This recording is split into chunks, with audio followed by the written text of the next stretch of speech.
Pag on ng breaker, agad din ang kanyang pag-cut off. Ang ganitong klaseng problema na agad-agad ang kanyang pag-cut off ay may isang dahilan lang. Ang ganitong pag-troubleshooting ay maaring dinaanan mo na o pagdadaanan mo pa lang. Nag-set tayo sa continuity at kinuhanan natin, no? At ayan, ay nakita natin na ito ay grounded. Ito pong kulay green na linya ay hahanapin natin at tayo ay nakaproseso. May kanya-kanya tayong pamamaraan. At dito ko nga siya natagpuan. Ang video po natin ay nagpapakita ng pagkakasunod-sunod na pagkaproseso sa troubleshooting. Yan po ay pangatlong splicing box na aking binuksan dahil wala naman tayong hawak na plano kaya tayo ay medyo natagalan.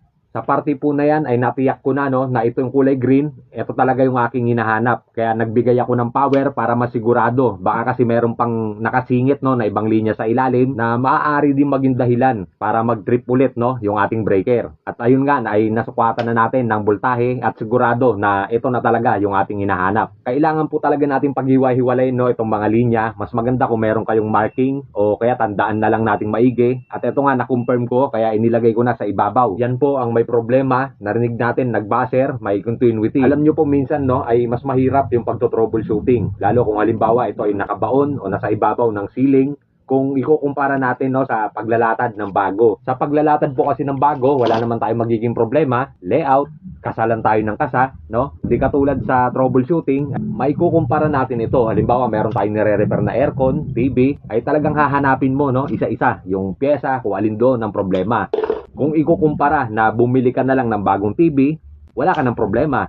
Sa ganitong electrical naman ay maaari tayong tumagal kung wala tayong hawak na plano at maaari tayong makapag-damage ng kung ano-ano. At ngayon, na-confirm po natin ito na po ang linya na may problema at sumupply dito sa may outlet na ito. Dito mismo nagpunta yung linya na may problema. Pagbukas ko nga niyan kanina ay pababa yung kanyang piping at maaring bumaybay papunta dito. Papunta dyan sa splicing box na yan at tulad ng ating nabanggit, isa lang ang dahilan. Siguradong nagdikit ang ating line 1 at ang ating line 2. Nandito na nga tayo sa pagtatapos, sukat na tayo ng voltahe at maidagdag ko lang, yung ganun po kasi kabilis na pag-trip nung breaker, yung pag-on mo pa lang ay biglang sipa na siyang pabalik, ay sigurado na yon ay short circuit. Iba naman po kasi kapag overload. Kapag overload, nag-iinit muna ang ating breaker bago ito mag-trip.